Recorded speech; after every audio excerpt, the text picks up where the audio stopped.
Bueno, señores, aquí estamos en este espacio que usted cada semana interactúa con todos nosotros. Esto es Vivir con Fe. Y bueno, aquí, como ya usted puede ver, tengo a una compañía que si usted tiene un tiempecito dándole seguimiento a este canal, usted me imagino que se pasó por una serie que nosotros hicimos hace unos meses, hablando sobre la depresión. Aquí estoy con mi querida hermana y ministra del Señor, la pastora Orfa. Y bueno, para mí, Orfa, es un placer poder compartir esta conversación contigo. Sobre todo porque sé que el Señor nos va a hablar. Amén. Nos va a hablar. Amén. Esta es una conversación que nosotros entendemos que es muy importante y por eso, bueno, le hicimos la solicitud porque entendemos que hay que traer luz en este tiempo. Sobre todo. Y sobre todo en tiempos difíciles, porque a veces la gente como que en los tiempos difíciles como que se manda corriendo, pero en los tiempos difíciles que uno tiene que decir, estamos aquí. Sin duda. Venimos hablando desde hace rato, pero ahora en los tiempos difíciles ahí es que uno tiene que sacar la banderita y no simplemente ser cristianos pasivos, sino gente que vive la fe. Gente que vive la fe. Sí. Gracias, Ricky, por esta invitación. Otra invitación. Es un placer poder, como dices, compartir lo que Dios nos enseña, sabiendo que siempre la palabra de Dios va a traer luz a nuestras vidas. Sí. Esa es una de las grandes bondades de Dios para nosotros. Y poder también apuntalar algunas cosas que, como bien dices también, en este tiempo es muy necesario saberlas. No podemos seguir viviendo de tal forma que llegue la situación y no sepamos de qué se trata. Por eso Dios nos dio su palabra. Y precisamente como usted dice, en este tiempo. Pero este tiempo, gracias a que vemos que se están cumpliendo algunas cosas. Para el que quizá no vio el episodio de la semana pasada, nosotros la semana pasada hicimos un contexto histórico de la mano de T. de Jagua. Si usted no lo ha seguido, váyase por allá y siga su página. Un muchacho que tiene mucho dominio del aspecto histórico alrededor del conflicto que estamos viendo el día de hoy con la guerra, ya anunciada guerra israelí-palestina. Y el día de hoy nosotros vamos a hacer un contexto, pero no solamente de la parte histórica, sino más allá, basado en lo que la palabra dice. ¿Por qué? Porque cuando vemos que las señales se están cumpliendo, entonces ahí es que uno tiene que, en vez de analizar la palabra conforme a lo que la historia dice y conforme a los hechos históricos, tenemos que hacerlo a la inversa. Analizar lo que está pasando históricamente a la luz de lo que la palabra dice. Exactamente. Entonces creo que ese es el marco apropiado y correcto. Y eso es lo que vamos a hacer. Eso es lo que vamos a hacer. Vamos a entender un poquito de dónde estamos parados a la luz de lo que estamos viviendo ahora mismo en ese contexto de guerra. Sabemos que quizá pudiéramos arrancar la conversación, Orfa, no sé qué tú piensas, quizá con Mateo, de repente. Sabemos lo que dice Mateo. Ese desglose que hace Jesús en Mateo 24, donde se habla de guerras y rumores de guerra, disturbios, enfermedades, y creo que la gente muchas veces hasta lo toma como en vano, porque la gente, una de las excusas que uno siempre oye, no, pero eso tenemos desde que hace cuántos años viendo guerra. Siempre ha habido eso no es nuevo, dice la gente. Exactamente, pero entonces, ¿qué es lo que hace la diferencia? Sería quizá mi primera pregunta. ¿Qué es lo que hace la diferencia de que ahora tenemos que prestar más atención que quizás en otros momentos? En primer lugar está el aspecto, lo dijo el Señor Jesús, en el contexto de lo que iba a ocurrir en algún momento, que él llamó momento antes del fin, etc. Es decir, hay un contexto que tiene que ver con el futuro. Él lo dijo, en algún momento eso ocurriría. En segundo lugar está el aspecto en qué condiciones ocurriría. Cuando Cristo habla de guerras, rumores de guerras, guerras internacionales, guerras étnicas, etcétera, está hablando, junto a otras cosas, está hablando de que estas cosas sucederían una tras otra una entre otra, no terminarían de verse los eventos, sino que serían continuos.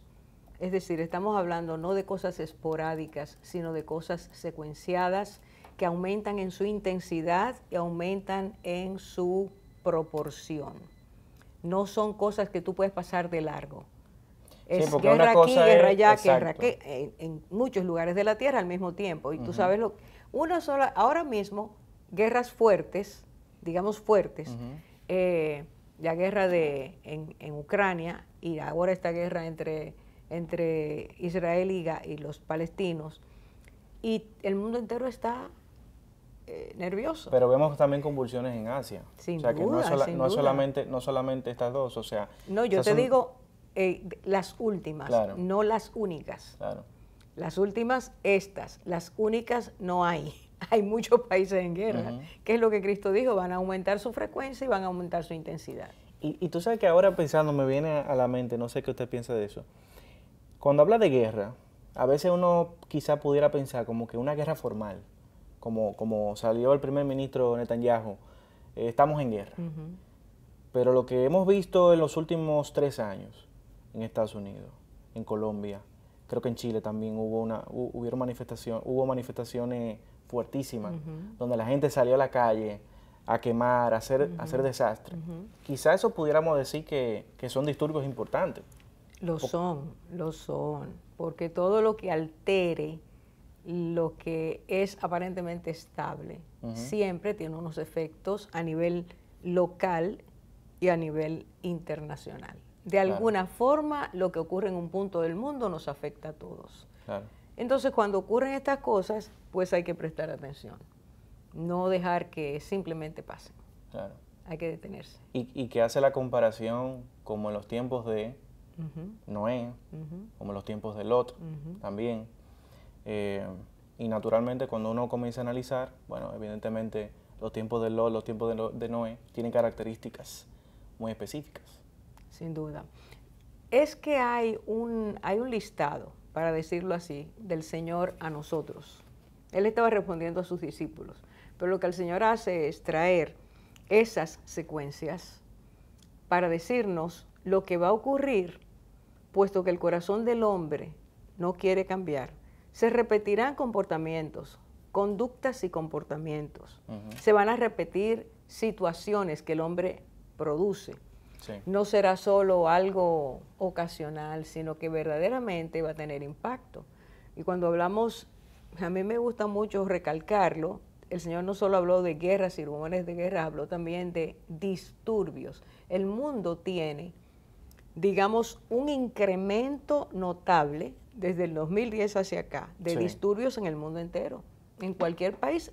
¿Quién iba a pensar que en Europa, en tiempo posmoderno, iba a tener los problemas que tiene en el día de hoy? Es que en cualquier lugar puede haber un problema. Sí. Es a eso que Cristo se refiere. Bueno, y de hecho este mismo conflicto no ha repercutido no solamente en Israel y en Palestina, en Gaza, sino literalmente en casi todos los continentes.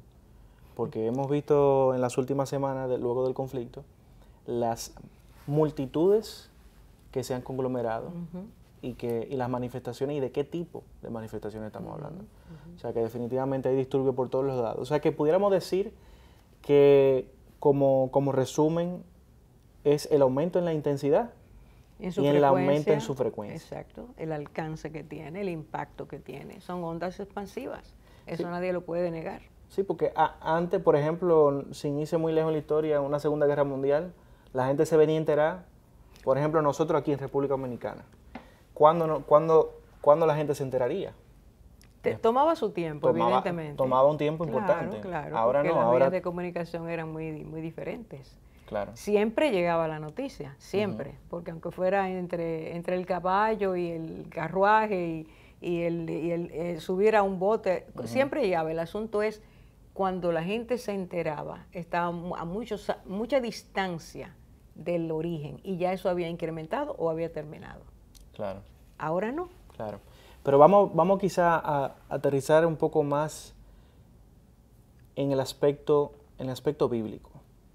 Porque yo quiero como de verdad hacer hincapié, porque yo, de manera muy particular, yo en este tiempo, no ahora, sino ya hace unos cuantos meses, he tenido la inquietud de profundizar en lo que va a pasar en los últimos tiempos. El Señor me ha inquietado fuertemente con este tema y naturalmente sabemos por qué, porque es propicio que la gente entienda, pero yo quiero que la gente entienda por la palabra por qué el cristiano tiene que entender las cosas que están pasando hoy. O sea, ¿cuál es el motor, cuál es la motivación de por qué el cristiano debería entender estas cosas? En primer lugar, porque es Dios, el Dios a quien decimos creer, el Jesucristo en quien decimos confiar y a quien hemos entregado nuestras vidas, y el Espíritu Santo que ha sido dejado en nosotros para guiarnos a toda verdad, en primer lugar y en esa secuencia. A ese Dios, a ese Jesús y a ese Espíritu Santo, tenemos que hacerle caso, tenemos que poner atención. Y cada uno de los aspectos de lo que llamamos el Dios Trino nos ha dicho, nos ha adelantado, nos ha advertido a su pueblo cuáles son las cosas que van a pasar y por qué van a pasar. Estamos hablando de un fin de la historia y de unos sucesos preliminares que Dios es el que nos los narra para que nos aprestemos, pongamos atención, nos preparemos. Si hay algo en la vida del cristiano que debemos tener muy cerca de nuestro corazón, es que Dios no quiere a un pueblo que desconozca, que ignore. Una y otra vez Cristo dice, no se dejen engañar, pongan atención, escuchen. O sea, nos trata de hacernos entender que es necesario saber cómo las cosas ocurren para que estemos preparados, para que preparemos a otros. Porque no se trata nada más de que nosotros estemos, sino de que mucha gente esté o que todo el mundo esté. En esa dirección es que el pueblo tiene que pensar, si Dios lo ha dicho, y yo digo que creo en ese Dios, debo hacerle caso a Dios. Porque la obediencia es lo que trae la puerta que se abre desde el cielo y que Dios hace descender sus bendiciones. La bendición es saber qué va a pasar. ¿Qué quiere Dios evitarnos? En primer lugar, desconocimiento. En segundo lugar, que por no estar preparados, entremos en pánico, en miedo, en inseguridades o en ese soslayo, esa indiferencia, no quiero oír eso, no me interesa oírlo, eso no es para mí, eso no va a pasar así, o enredarme en una cantidad de enseñanzas o doctrinas que me dicen no tengo por qué creer porque nadie se pone de acuerdo. O sea, todo eso son maneras de escapar. Bueno, y aquí esa era una de las cosas que tenía, porque la gente se ha dicho desde hace cuántos años, Cristo viene. O sea, tenemos muchos años escuchándolo. De hecho, cuando yo no estaba en el Señor, uno se burlaba. Ahí están esta gente diciendo, no, que Cristo viene, pero lo estamos esperando, tenemos muchos años esperándolo. Y se crea como esa burla en torno a la venida del Señor. Y creo que ha sido una estrategia hasta cierto punto brillante, porque mucha gente se ha comido ese caramelito. Mucha gente se ha tragado esa píldora. Pero al final del día, creo que en este tiempo particularmente, me parece que el Señor está rescatando ese mensaje, el mensaje de la venida del Señor. Y usted decía, bueno, hay que prepararse, pero ¿cómo se ve eso? ¿Con qué se come eso? O sea, ¿prepararnos en qué sentido? ¿De qué forma? Prepararnos en términos, en primer lugar, términos espirituales. Eso quiere decir, entiendo yo lo que Dios me está diciendo. Capto cuál es su mensaje. ¿A qué se refiere él cuando él habla de últimos tiempos o de días antes del fin? ¿Cuál es el marco de referencia que yo tengo para pensar esto que Dios está diciendo ocurrirá en algún momento? Bueno, esa es una de las cosas que Cristo subrayó a sus discípulos. Cuando ustedes vean que esta secuencia ocurre, sepan, viene algo. Eso nos enmarca, eso nos ayuda a decir, bueno, si no está pasando eso, pues no tengo todavía que quizás ocuparme tanto, lo cual es falso porque él dijo nadie sabe la hora, ni el día, ni el momento, pero la gente lo toma más en calma y ese es un error al mismo tiempo, porque si me avisa y me dice no sabes a qué hora es, prepárate de todas maneras. Claro. Entonces, ese es lo primero. Lo segundo es, si Él me dice que eso va a pasar y creo en el Dios veraz, debo prestar atención a su llamado. Fíjate, Ricky, desde el tiempo de Pedro, cuando él escribe su segunda carta, dice, mucha gente se burla. Dice, eso no va a pasar, eso no ha pasado, eso no va a ocurrir. Él llama a los burladores, a esas personas, ese es el nombre que les da. Pero ¿qué dice él? Él dice que Dios, aunque parezca que tarda su promesa, no la tarda, lo que ocurre, y este es el problema que tenemos los seres humanos, con la forma de pensar, de entender, de amar a Dios, de mostrar su misericordia, que Dios siempre está tocando con la esperanza de que la mayor cantidad de personas entremos a aceptar sus promesas, nos rindamos a Él, y que la menor cantidad, porque no quiere creer, sea la que se pierde. Claro. Dios no quiere que nadie se pierda, eso es lo que dice la palabra, sino que todos procedamos al arrepentimiento. Pero muchas personas no entienden que es así, y parte de nuestra naturaleza humana es reírnos de lo que nos amedrenta, Claro. presentarnos como personas que eso no me importa, eso yo no pienso en eso. Claro. Pero ahí está la realidad. Pero usted sabe que yo percibo que aún en la iglesia, y bueno, quizás esto le sirva a muchas personas, porque sé que hay mucha gente de fe que nos sigue, aún en la iglesia, los que se supone que tenemos que estar preparados, como que yo, no sé, es una percepción, percibo que no nos estamos preparando. Y de hecho, cuando vemos la parábola de las 10 vírgenes, quizás es un ejemplo de precisamente eso. Entonces, hay como un sentido de urgencia que el Señor trae a la luz de su palabra, porque inclusive cuando vemos esa parábola, se da en el marco de lo que el Señor está diciendo en los últimos tiempos. Totalmente, es para eso. Entonces hay un llamado de alerta, pero por algún motivo siento que la iglesia como que quizás está dormida, necesita despertar a esa preparación. Si no preparamos con las cosas que Él dijo que iban a ocurrir, si no despertamos a eso, ¿a qué vamos a despertar? Porque si Él dice, esto es lo que va a pasar, estamos viendo lo que está ocurriendo y no despertamos. Y también está en la palabra, hay una especie de sopor espiritual, de adormecimiento espiritual, de parálisis espiritual, que aun cuando el Señor nos llama la atención a despertar, no siempre respondemos igual. Sí. Y tiene que ver con qué clase de relación tenemos con Dios. Sí. ¿Le creemos realmente? ¿Nos sabemos sus hijos? ¿Entendemos que hay un propósito para nuestras vidas? ¿Entendemos que es el Dios que tiene el gobierno de la historia y que nos anticipa cosas para que nos preparemos? Tiene que ver mucho con eso. Nuestra actitud tiene que ver necesariamente con nuestra forma de entender nuestra relación con Dios. Definitivamente, definitivamente. Hay un punto clave, yéndonos a la palabra. Hay una profecía que habla de que el anticristo se va a sentar en una posición especial.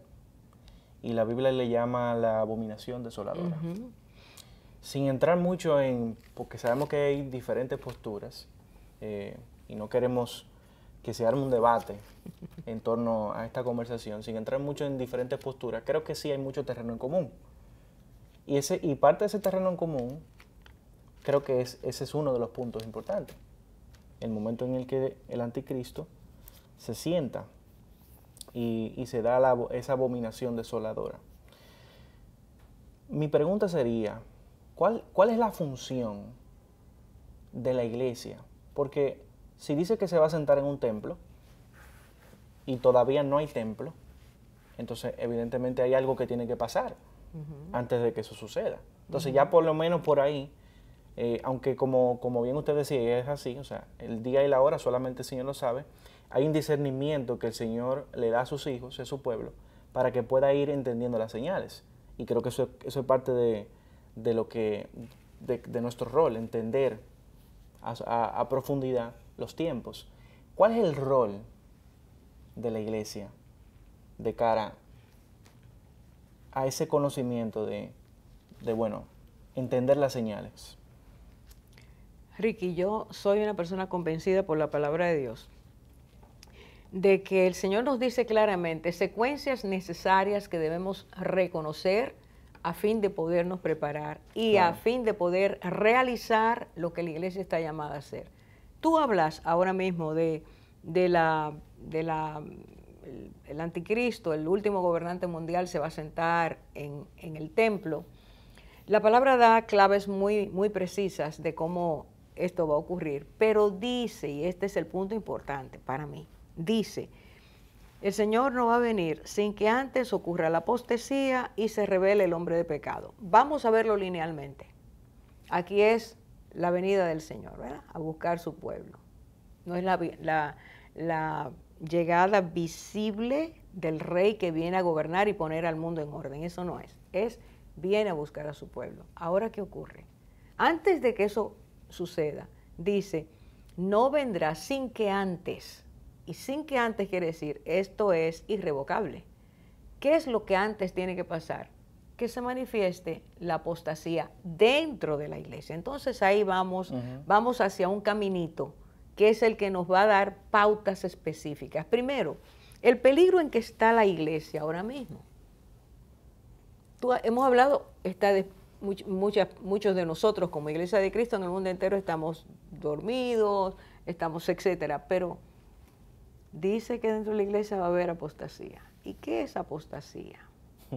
Explíqueme eso, desmenúceme eso. Bueno, yo no tengo una idea, pero quizá usted sabe más que yo. ¿Qué es lo que es eso? La palabra indica que es quien niega aquello que cree. La persona que apostata de su fe es la persona que deja de creer en Jesucristo, deja de creer en Dios, deja de creer en todo lo que el Señor nos regala como salvación. Se niega. Pero si nos vamos a otra porción, todavía más explícita, nos dice que algunos dejarán su fe, apostatarán, escuchando doctrinas de demonios.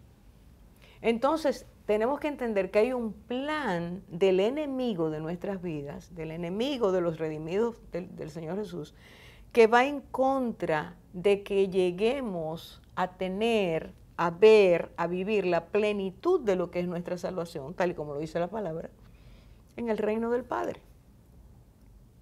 ¿Qué se hace aquí en la tierra para que los cristianos nos durmamos? Estemos bajo el sopor, ese espíritu de sopor. Que empecemos a entretenernos con otras cosas, otras ideologías, no otras ideologías, creencias que no tienen que ver nada con Dios o que parecen ser de Dios o teologías, etcétera. ¿Y qué viene? ¿Qué viene? Dice el Señor, que si no nos cuidamos y discernimos, acabas de mencionarlo, esa capacidad que da el Espíritu Santo para que sepamos esto es de Dios, esto no es de Dios. Si eso no lo tenemos, terminamos eso es clave. Negando, pero no se niega de un día para otro. Es un desliz, es poco a poco, claro. Es entrar en eso. Y tristemente, para que nos alertemos, permíteme decir que nosotros hemos estado bajo un ataque como iglesia en el mundo entero, porque la palabra del Señor, las Escrituras, se ha descuidado la enseñanza de las Escrituras. Estamos creciendo en número, pero no en madurez. Estamos creciendo en muchas cosas, pero no en la dirección correcta. Llega el momento en que el ataque viene y no sabemos distinguir si eso viene de Dios o no. ¿Lo dice la palabra o no lo dice? Claro. Y eso es parte del problema. Vamos a ver, tristemente estamos viendo ese desliz. Y eso dice el Señor. Cuando ustedes vean eso, lo próximo que sigue es lo otro. Claro. Eso. Claro. El templo no existe, pero va a ser construido. Claro. Y a propósito de una palabrita que usted acaba de decir, que me pareció sumamente interesante, que podamos quizá rumiarlo un poco. Usted dice madurez. Cuando usted dice madurez, me vienen algunos versículos a la mente, pero ¿a qué se refiere la madurez de la iglesia? ¿Qué sería la madurez? ¿Cómo sería una iglesia madura? Efesios lo dice de una forma clara. Nos llama que todos el objetivo de todo cristiano y de toda iglesia que es de Cristo. Debe tratar de crecer para llegar a ser como el hombre perfecto que es Cristo. Madurez y perfección en la palabra de Dios tiene el equivalente, ¿me hago entender? Sí. Es decir, cuando hablamos de madurez estamos hablando de una persona que ha crecido espiritualmente en el Señor, que ama, que obedece, que entiende lo que es su llamamiento a ser un hijo de Dios, que entiende el privilegio, que agradece, todo lo que implica mostrar madurez. Esa madurez se expresa en el carácter cristiano que el Espíritu Santo pone en nosotros o va creando en nosotros. Pero no se puede crear el Espíritu Santo no va a crear, no va a formar ese carácter si no transforma el espíritu de nuestra mente. Claro. Y para que transforme el espíritu de nuestra mente tenemos que ceder, tenemos que morir a nuestro yo para que eso ocurra. Es decir, la voluntad de Dios es la buena, la agradable y la perfecta, no la mía. Entonces dejamos que el Señor vaya haciendo su obra a través del Espíritu. Y empieza a surgir una persona que en la palabra de Dios se llama el hombre espiritual, la persona que va creciendo en la fe, que va siendo edificada en la fe, y esa es la persona que empieza a mostrar las características del fruto del Espíritu. Sí, claro. Amor, ¿cómo está? La paz, ¿cómo está? Sí. La fe, ¿cómo está? Dominio propio. Dominio propio. Claro. Cada una de esas cosas son formas de mostrar la madurez. Pero eso es a nivel individual y particular. ¿Cómo eso se pudiera evidenciar en lo colectivo? Como la iglesia como institución, ¿cómo pudiera reflejar quizás esa madurez? Porque bien la palabra lo dice que por sus frutos los conoceréis. Pero ¿cómo pudiéramos decir cuál sería quizás la evidencia de una iglesia, de la iglesia madura? Igualmente, la iglesia del Señor. Igualmente te llevo a Efesios de nuevo, que dice que ya no andemos como andábamos, que seamos un cuerpo maduro, que manifiesta los dones del Espíritu Santo, que camine en la unidad del Espíritu, que camine en la fe del Señor. Es decir, hay manifestaciones orgánicas. Somos un organismo, tiene vida, claro. Pero la cabeza es Cristo, entonces nos dejamos dirigir por Él. De una forma práctica, eso no es una cosa teórica ni es una cosa filosófica, simplemente así como el cuerpo tiene unas funciones y si todo va bien, todo camina bien, hay sanidad y hay salud, así también el cuerpo de Cristo. Claro. Entonces se puede notar que la comunidad va caminando a la sanidad y ama la sanidad y quiere la sanidad. Claro. Y la sanidad nos lleva a la santidad. Claro. Ahí está. Y el Señor viene a buscar ¿a porque quién? Sin santidad nadie verá al Señor. Eso es parte natural quiero decir natural, para usar una palabra que conocemos, eso es parte esencial de lo que es ser un hijo de Dios y de lo que es ser una iglesia de Cristo. Okay. Esa iglesia es la que espera y anhela, a la cual Cristo le llama la novia, su novia, con la que viene a tener ese encuentro precioso, porque dice en Efesios, para presentársela a sí mismo. El gozo del Señor Jesús es un día estar con nosotros, con ese pueblo que le creyó y que quiso caminar en Él. Ese es el pueblo que anhela y el pueblo que ve las señales y las discierne. Se acerca el amado. Claro.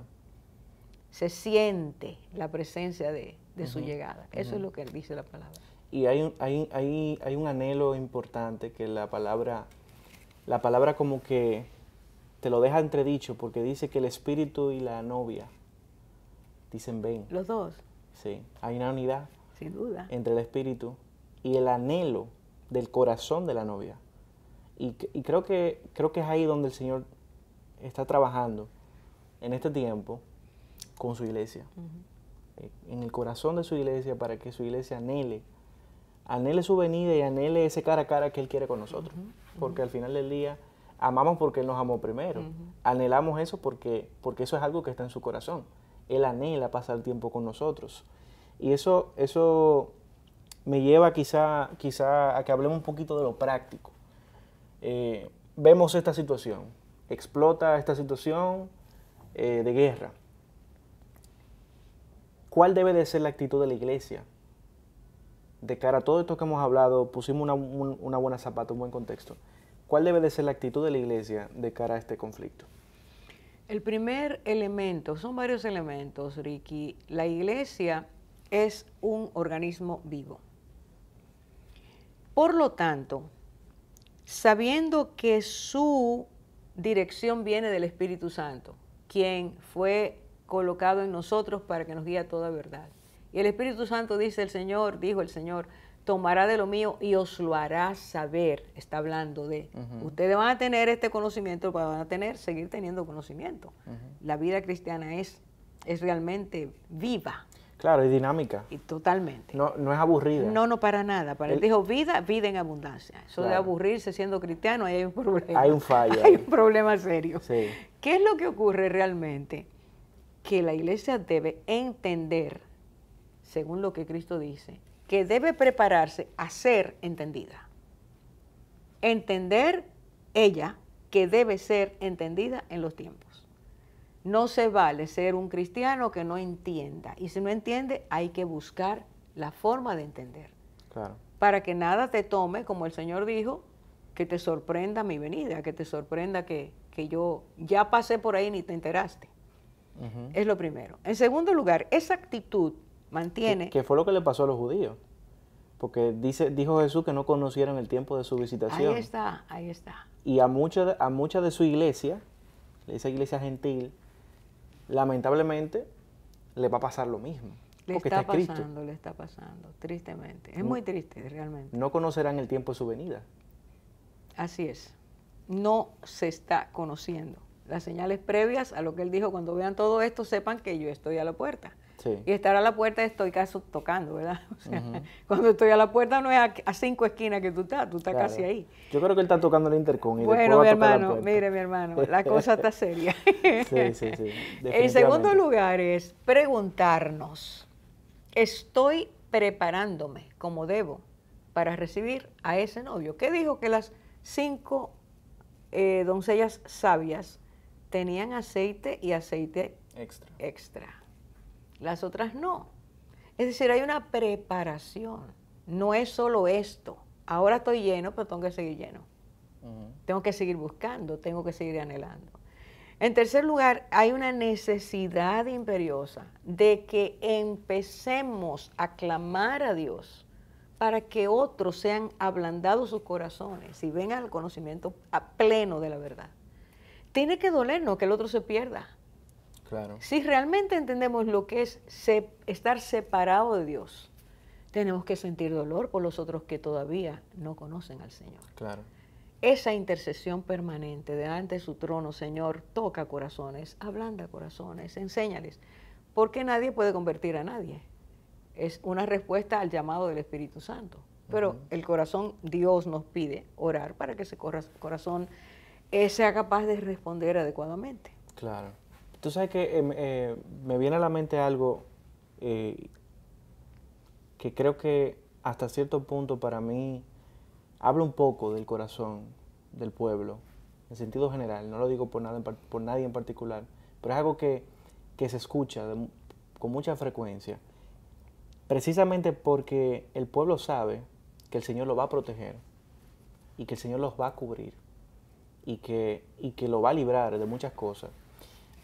Hay como un sentimiento de comodidad y de, bueno, como no me va a tocar a mí, no me va a salpicar a mí, no lo digo de la boca para afuera, ¿verdad? Porque digo, sí, Cristo viene, pero se ve como esa actitud, como que, bueno, ya yo me salvé ya. Yo no sé si usted lo ha visto. Claro, porque eso es muy visible, o sea, se nota mucho y muchos tristemente lo dicen. Sí, bueno, ya yo no voy a estar aquí. Exacto. Esa no es la actitud. Estamos aquí como iglesia con un plan, propósito del Señor. El Señor dijo Juan 17, así como el Padre me envió, yo los envío a ustedes. Nuestro trabajo está aquí en la tierra. Es aquí que tenemos que luchar, hablar, modelar. Sobre todo. Para que no sea contradictorio nuestro mensaje. Claro. Todo eso es parte del amor que Dios nos ha mostrado y el amor que Él quiere que mostremos. Como cristianos no podemos ser indiferentes, tenemos que ser personas que sienten realmente que la gente se está perdiendo, que no entienden lo que es el amor de Cristo y Claro. rechazan ese amor. Entonces eso nos toca a nosotros. Hasta el día que el Señor nos saque, esa es nuestra tarea. Claro. Eso habla un poco bueno, de esa gran comisión que el Señor nos entregó. Sin duda. ¿Tiene Israel algo que ver con esa función? Israel fue el pueblo que Dios eligió para que el mundo conociera lo que el mundo había olvidado por el pecado, que hay un solo Dios y que a ese Dios hay que volver.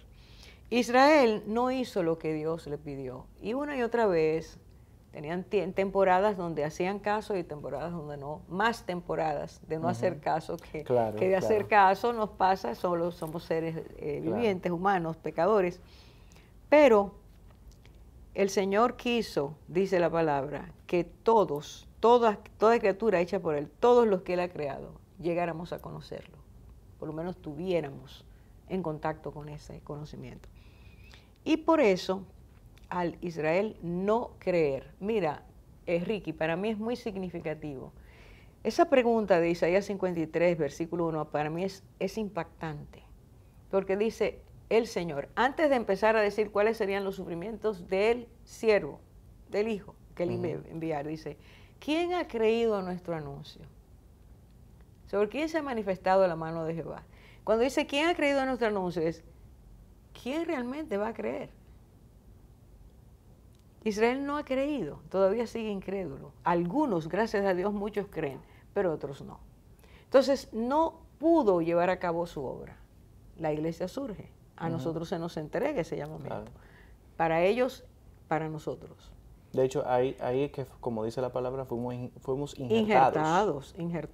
Y ahí mismo dice, Romanos capítulo 11, cuál es la tarea de la iglesia.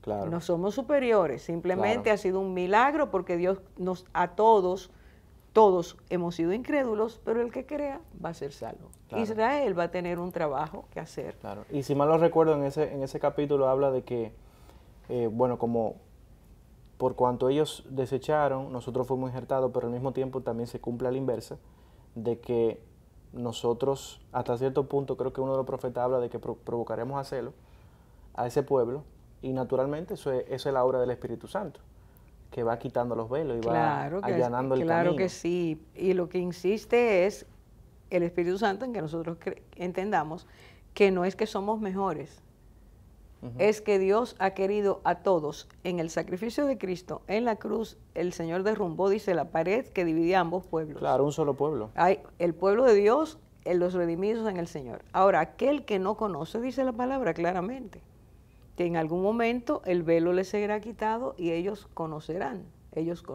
Claro. Ahora, el problema nuestro ahora, problema digo, porque es una tarea que no nos podemos quitar de encima, tenemos que seguir predicando. Tenemos que seguir diciendo, tenemos que seguir orando, tenemos que seguir clamando, tenemos que seguir teniendo compasión. Y ante este problema que ha surgido, saber que hay una secuencia, ahí está en la palabra. Claro. Y hasta que el pueblo va a ser purificado, el pueblo de Israel va a pasar por grandes tribulaciones, pero el pueblo que ha creído en Jesucristo tiene que hacer su trabajo, orar y pedir con insistencia que Dios en su misericordia salve a quienes quieran ser salvos. Tenemos que clamar por eso. Esa labor intercesora quizá es uno de los puntos más importantes del rol que tenemos en este tiempo, pero de manera específica. Ya menciono el tema de la salvación, pero quizá como para dejarlo como un llamado.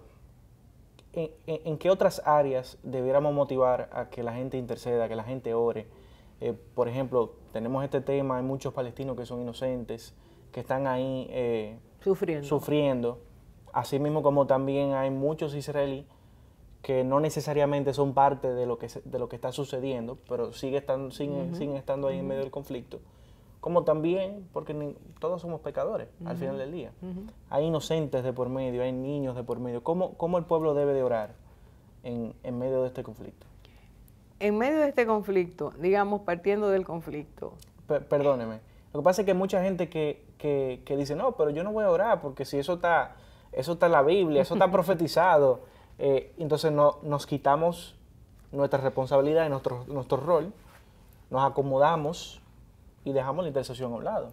Ricky, eso también es un mecanismo de abandonar nuestras responsabilidades. La palabra de Dios dice que Dios busca intercesores que se paren en la brecha, que levanten muro.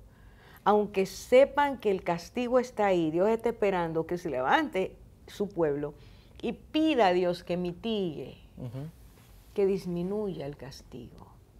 ¿Me hago entender? Claro. Porque hemos pecado contra Dios, hemos provocado a Dios, hemos hecho que Dios tenga que mostrarnos quién es Él, pero Él sigue buscando que sus hijos tengan compasión como Él la tiene. Claro. Entonces a nosotros nos toca orar. Nos toca orar para que Dios toque los corazones de los que ya se acostumbraron a ser crueles. Dice el Señor que esa es una de las características de este tiempo. Personas crueles, personas intemperantes. Estamos hablando de personas que se acostumbraron a derramar sangre, que están acostumbrados a eso, que entienden que eso está bien. Lo que fuera que piensen, nosotros tenemos que orar.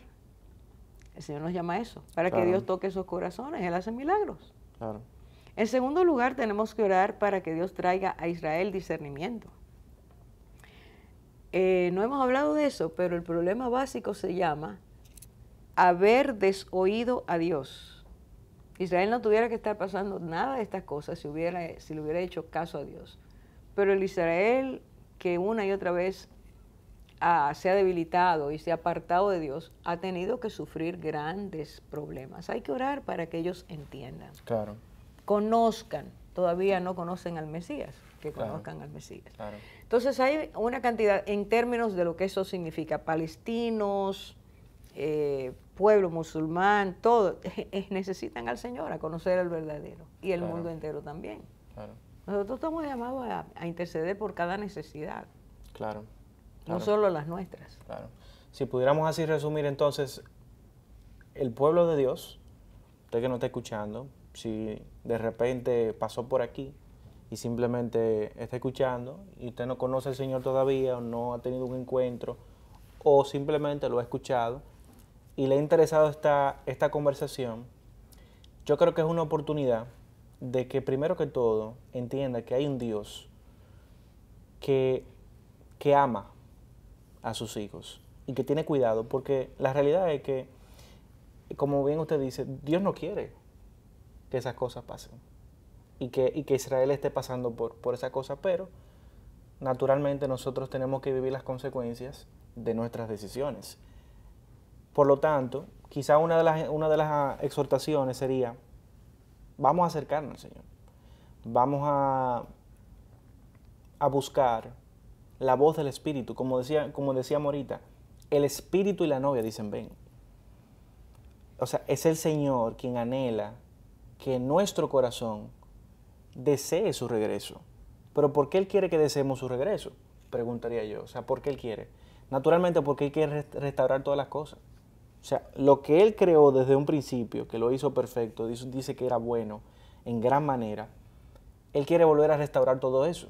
Entonces, naturalmente, Él desea, sobre todas las cosas, volver a restaurar lo que Él creó como Él lo creó.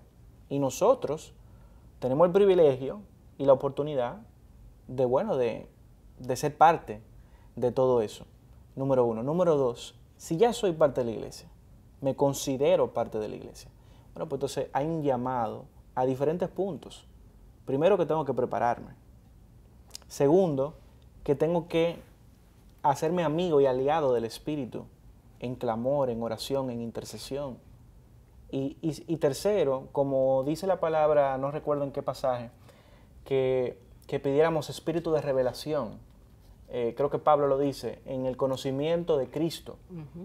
O sea, hay un entendimiento que Daniel lo dice también, que será destapado en los últimos tiempos, y es importante que la iglesia, pues, naturalmente entre en ese entendimiento. No es que una sabiduría inalcanzable que está por allá, como dicen por ahí los códigos. O sea, no, hay una sabiduría que fue reservada para este tiempo y está a la mano de la iglesia. La iglesia la puede alcanzar por medio de la palabra y por medio del clamor al Espíritu Santo, quien quiere darnos a entender los tiempos. Y lo dice claramente, el Señor lo dijo, lo aseguró, lo afirmó, lo declaró. Él os guiará a toda verdad, porque tomará de lo mío y os lo hará saber. Nosotros somos coparticipantes de eso que Dios quiere darnos. Pero si no lo buscamos, no lo vamos a encontrar.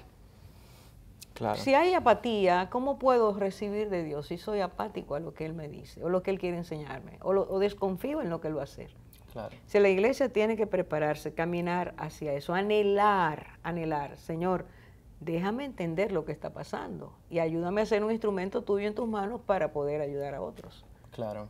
Tú sabes que quisiera cerrar, Orfa, pues ya el tiempo ya se fue. Ya se fue, pero acabo de acordarme, en estos días, usted predicó, estábamos hablando más o menos de este mismo tema en medio de un culto, y usted habló de República Dominicana, concerniente al conflicto con nuestros hermanos haitianos, y lo conectó de una manera con el conflicto que actualmente tiene Palestina con Israel, haciéndonos entender de que nosotros que estamos aquí, que muchas veces creemos que no nos van a afectar las cosas, nosotros también tenemos nuestras luchas. Sin duda. Pero me pareció como, o sea, tan interesante poder entender eso, o sea, cómo el enemigo se propaga y se manifiesta de las mismas formas en todo el mundo.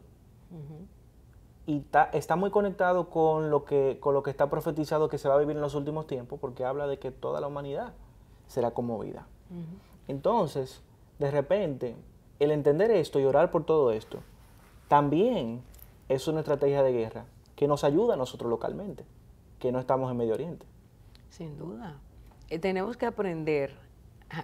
Es que el tiempo no nos da para todo lo que claro. Se va conectando mientras hablamos, pero tenemos que entender que el Señor nos ha dejado en el mundo para hacer luz, para hacer sal. Parte de ser sal es que donde las cosas se están corrompiendo, nuestra vida, la oración, el vivir lo que es la palabra, el hablar de la palabra, traiga un anticorrosivo.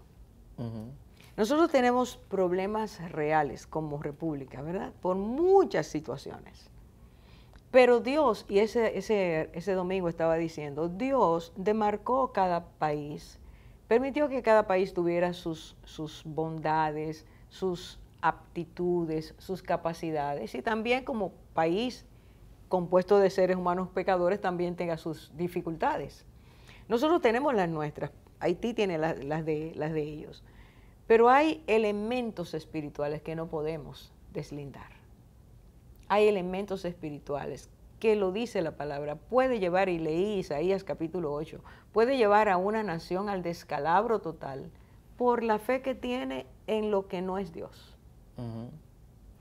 Y nosotros como cristianos, los que lo somos y oramos para que esta nación llegue al conocimiento de la verdad, no podemos tampoco corrompernos, debilitarnos, porque si no, lo que Dios quiere hacer a través de nosotros no se va a lograr. Claro. Ahora, esa definición como país, todo lo que significa ser un país, Dios quiere que cada uno tenga su identidad. Vivimos en un mundo donde eso se quiere borrar, como se borran las fronteras. Claro. Dios, eso no es el plan de Dios. Pero como dijo el Señor, iba a haber disturbios, cada nación está teniendo sus disturbios por diferentes situaciones. Claro. Entonces a nosotros nos toca orar para que lo que Dios quiere que se cumpla sea hecho y lo que Él no quiere no sea hecho. Claro. Esa es parte de nuestra guerra espiritual. Entonces, de eso se trata. Y no permitir que la soberbia nos toque tampoco, porque precisamente ese quizás ha sido el pecado de Israel.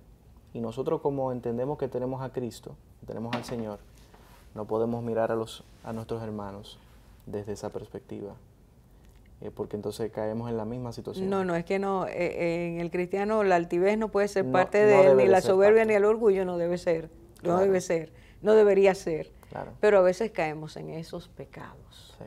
Y no olvidemos, y se lo digo ahora a todos los que están oyendo y nosotros compartiendo, no olvidemos que una de las características del perfil del hombre de este tiempo se llama autosuficiencia, Amadores de sí soberbia, Claro. autosuficiencia, no amadores de Dios, nosotros somos y podemos, todas esas cosas forman parte del perfil.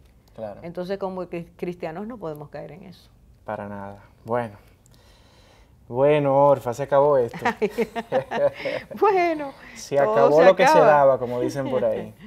Señores, esto ha llegado a su final de esta conversación.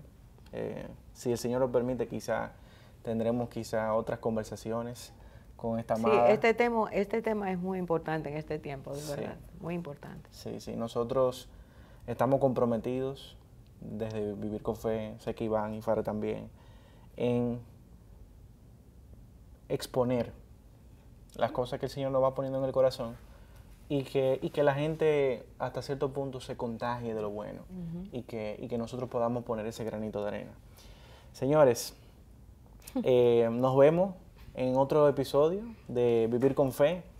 Aquí llegó la miniserie de este tema, Israel y Palestina, pero volvemos a repetir, es importante que las recomendaciones que hemos hecho, que la podamos llevar a la práctica. Es importante que nosotros mantengamos los ojos abiertos en este tiempo. Quizás este evento sirva para despertarte, para que puedas abrir los ojos y que es necesario que nosotros como iglesia seamos una sola delante del Señor. Y eso solamente lo va a poder hacer el Espíritu Santo. Así que nada, nos vemos en otro episodio, otra entrega de Vivir con Fe y hasta la próxima.